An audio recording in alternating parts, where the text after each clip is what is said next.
एक बार की बात है, बसंत ऋतु में जंगल के बीचों बीच लगा गुलाब का पौधा अपने फूलों की सुंदरता पर इतरा रहा था। पास ही लगे चीड़ के कुछ पेड़ आपस में बातें कर रहे थे।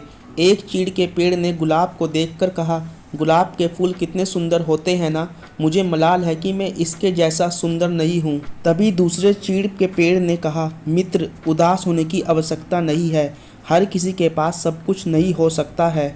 गुलाब ने उनकी बातें सुन ली और उसे अपनी सुंदरता पर और ज़्यादा गुमान हो गया। वह बोला, इस जंगल में सबसे सुंदर मैं ही हूँ। तभी सूरजमुखी के फूल ने उसकी इस बात पर आपत्ति जताते हुए कहा, तुम ऐसा कैसे कह सकते हो, इस जंगल में बहुत सारे सुंदर फूल हैं और तुम बस उनमें से एक हो। तब गुलाब ने इतराते हुए कहा, लेकिन सब मुझे देखकर तारीफ करते हैं। देखो इस नागफनी के पौधे को, ये कितना बदसूरत है, इस पर तो कांटे ही कांटे हैं, कोई इसकी तारीफ ही नहीं करता है। अब की बार चीड़ का पेड़ बोला, ये तुम किस तरह की बातें कर रहे हो, तुम में भी तो कांटे हैं, लेकिन फिर भी तुम सुंदर हो।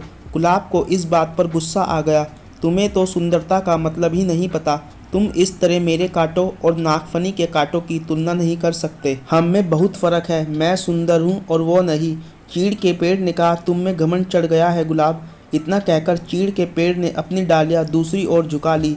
इन सब के बीच नागफनी का पौधा चुपचाप रहा, लेकिन गुलाब ने गुस्से में अपनी जड़ें नागफनी के पौधे से दूर हटाने की कोशिश की, लेकिन ऐसा संभव नहीं था। कुछ देर तक प्रयास करने के बाद गुलाब ने चिढ़कर नागफनी के पौधे से कहा, तुम एक निरर्थक पौधे हो, तुम में ना सुंदरता है, ना ही तुम किसी काम के हो।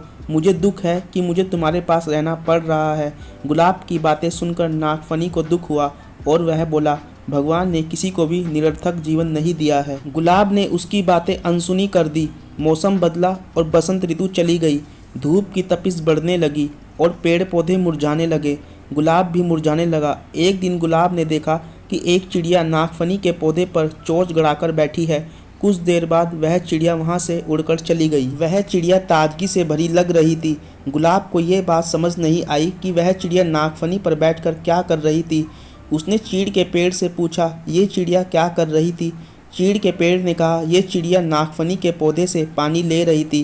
गुलाब ने पूछा, ओह, लेकिन क्या इसकी चोंच गड़ाने से नागफनी को दर्द नहीं हुआ होगा। चीड़ के पेड़ ने उत्तर दिया, अवश्य हुआ होगा, किंतु दयालु नागफनी चिड़िया को तकलीफ में नहीं देख सकता था। ओह, तो इस गर्मी में नागफनी के पास पानी है, मैं तो पानी के बिना सूख रहा हूँ। गुलाब उदास हो गया। चीड़ के पेड़ ने सलाह दी, तुम नागफनी से मदद क्यों नहीं मांगते, वह अवश्य तुम्हारी मदद करेगा। चिड़िया अपनी चोंच में जल भरकर तुम्हारे पास ले आएगी। गुलाब नागफनी से कैसे मदद मांगता, उसने तो अपनी सुंदरता के घमंड में उसे बहुत ही बुरा भला कहा था, लेकिन तेज़ धूप में अपना जीवन बचाने के लिए आखिरकार एक दिन उसने नागफनी से मदद मांग ही ली। नागफनी दयालु था, वह मदद के लिए फौरन राजी हो गया। चिड़िया भी मदद को आगे आई। उसने नागफनी से पानी लिया और अपनी चोंच में भरकर गुलाब के पौधे की जड़ों में डाल दिया।